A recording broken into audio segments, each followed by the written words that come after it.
அனைவருக்கும் வணக்கம். ஸ்ரீ பாலாயை நமக. ஸ்ரீ பாலா சதகம் 9ஆம் பாடல்.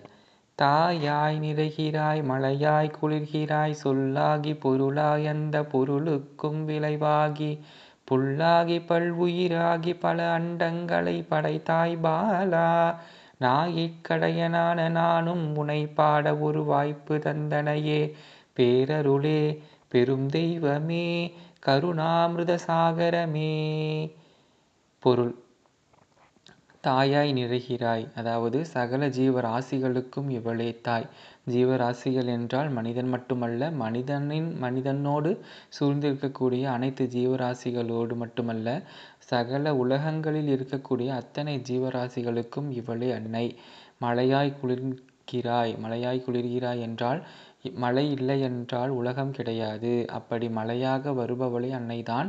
அவளின் லீலைகள்தான் உணவால் வளரக்கூடிய உயிர் சக்தி என்று. அப்படி அன்னையே மூல ஆதாரம். அதுதான் மழையாய் குளிர்கிறாய். சொல்லாகி பொருளாய் அந்த பொருளுக்கும் விளைவாகி, அதாவது ஒரு பெரியவர்கள் சொல்லக்கூடிய ஒரு நல்ல வார்த்தையும் என்னாகும் என்றால் பலிக்கும். ஏனென்றால் பெரியவர்களின் தவசக்தியே அதற்கு காரணமாகும். அந்த சொல்லையும் சொல்ல வைப்பவளும் அவள்தான். அந்த சொல்லுக்குரிய பொருளாக இருப்பவளும் அவள்தான். அந்த பொருளை விளைவிக்கக்கூடிய விளை சக்தியாகவும், அதாவது வளர்க்கின்ற சக்தியும் அவள்தான்.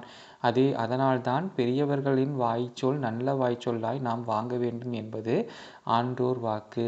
நல்லாயிரு, நீ நல்லாயிருப்ப, உனக்கு 16 செல்வங்களும் கிடைக்கும் என்று தவம் கொண்டவர்கள் சொல்லக்கூடிய அந்த சொல்லின் சக்தியாகவும் அன்னைதான் இருக்கின்றாள்.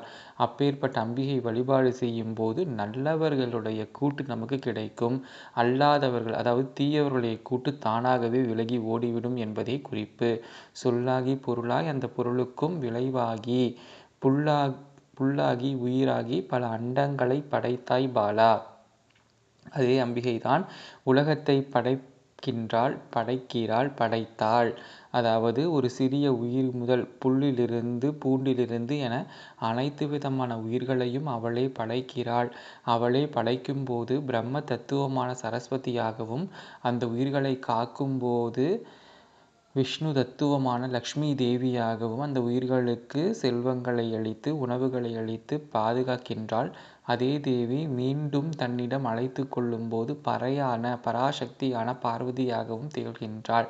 இப்படி ஞானத்தை கொடுத்து தன்னோடு அணைத்து கொள்ளும் பார்வதி தேவியும் அவள்தான் என முப்பெரும் தாயின் மகாத்மியத்தை நாம் பேசலாம். நாயிற்கடையனான நானும் முனைப்பாட ஒரு வாய்ப்பு தந்தனையே. அதாவது இதுதான் உண்மை நிலை. மனிதனின் வாழ்க்கையும் சாமானிய மனிதனின் வாழ்க்கை முறை அனைவரும் அறிந்ததுதான். அவன் எப்படி இருப்பான், அவன் என்ன யோசிப்பான், அவன் எங்கெல்லாம் செல்வான், என்ன செய்வான். இந்த மாதிரியான மிகவும் கீழான உயிராகிய நானும் அன்னையை பாடுகிறேன் என்றால் அது என்னுடைய தவப்பயனோ என்னுடைய பூர்வ ஜென்ம புண்ணியமோ கிடையாது.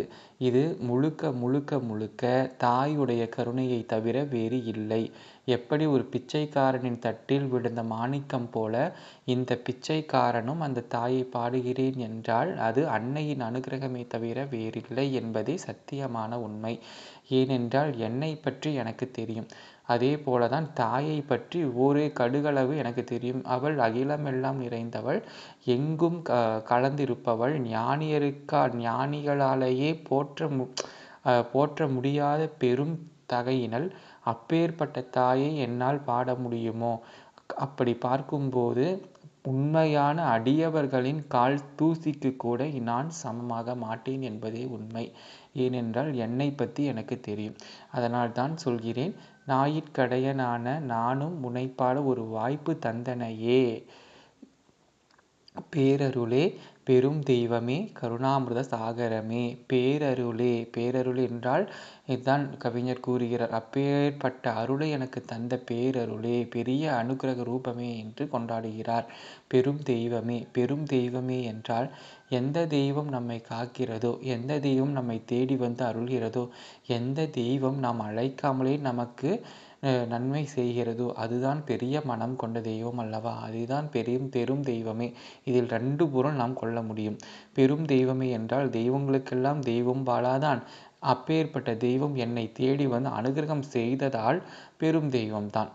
கருணாமிர்த சாகரமே. கருணாமிர்த சாகரமே என்பதற்கு புராணங்களின் அடிப்படையில் எத்தனையோ அரக்கர்கள், எத்தனையோ தீயவர்களை அம்பாள் வதம் செய்கிறாள். அப்படி வதம் செய்யும் போது நடப்பது என்ன என்று கூர்ந்து கவனியுங்கள். மார்க்கண்டேயரின் கதையில் சிவபெருமானின் மேலே யமதர்மராஜர் என்ன செய்கிறார் என்றால், தன்னுடைய அந்த பாசக்கயிற்றை வீசுகிறார். சிவலிங்கம் இரண்டாக பிளந்து சிவபெருமான் எழுந்து வந்து சிவபெருமானின் இடது கால் யமனின் மார்பில் பதிகிறது. அதற்கு என்ன காரணம் என்றால், யமன் செய்த தவம்தான் காரணம். யமன் ஒரு காலம் தவம் செய்து கொண்டிருந்தார். அதாவது, எல்லாரும் என் இதயத்தில் ஈரமில்லை, அருள் இல்லை என்று சொல்கிறார்கள். என் இதயத்தில் அருள் வர நீ அனுகிரகம் செய் என்று சிவபெருமானை நோக்கி தவம் செய்யும்போது சிவபெருமான் காட்சி அளிக்கிறார். சொல்கிறார், உலகின் அருள் வடிவமே அம்பிகை உமையவள்தான். அந்த உமையவள் என்னோடு பாதியாக இருக்கிறாள். தக்க சமயம் வரும்போது அவள் பாதம் உன் நெஞ்சில் பதியும் என்று வாக்களிக்கிறார். அதன்படியே நடந்ததுதான் மார்க்கண்டேயருடைய சரித்தம். அப்படி யமதர்மனுடைய இதயத்திலும் தாயின் பாதமே நிலைக்கிறது. அதை வேண்டி பெற்று கொண்டார் யமதர்மராஜா என்று ஒரு குறிப்புண்டு. அப்பேற்பட்ட கருணாமிர்த சாகரம் அரக்கர்களை சம்ஹாரம் செய்யும் போது என்ன செய்கிறாள் என்றால், அவர்களின் மார்பில் அவர்களின் ஸ்பரிசத்தை வேலால் குத்தும் போதோ அவர்களை தண்டிக்கும் போதோ அந்த க்ஷணமே அவர்களுக்கு என்ன வந்து விடுகிறது என்றால், ஞானம் வந்து விடுகிறது, அஞ்ஞானம் மறைந்து விடுகின்றது. அப்பேற்பட்ட அம்பிகையின் காட்சி கண்ட மாத்திரத்திலேயே அந்த அஞ்ஞானிகளாய் விளங்கக்கூடிய அரக்கர்களுக்கு ஞானம் வந்து விடுகிறது. அப்பொழுதே பூர்ண சரணாகதி அந்த தாயிடம் அடைந்து விடுகிறார்கள்.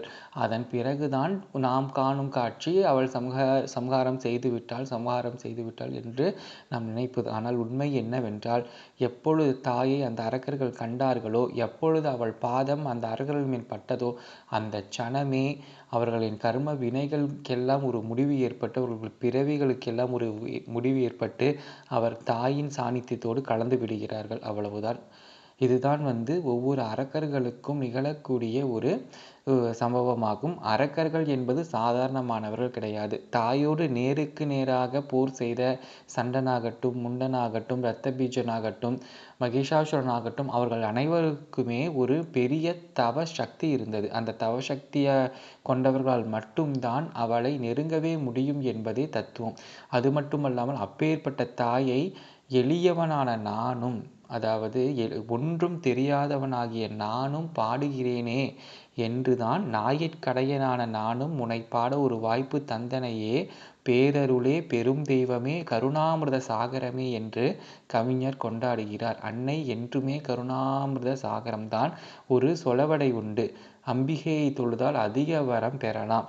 எப்படி ஒரு மின்சாரத்தை தொலைக்காட்சியாகவோ ஃப்ரிட்ஜாகவோ நாம் பயன்படுத்துகிறோம் அல்லவா, அதே போலதான் ஒரு ஆதிபராசக்தியை சிவனாகவும் விஷ்ணுவாகவும் என அனைத்து தெய்வமாகவும் கொண்டாடுகிறார்கள். அப்படியே அதே ஆதிபராசக்தியை உண்மையான ரூபமாகிய தாய் ரூபத்திலே நாம் வழிபாடு செய்யும் போது அதிகமான வரத்தை நாம் பெற முடியும்.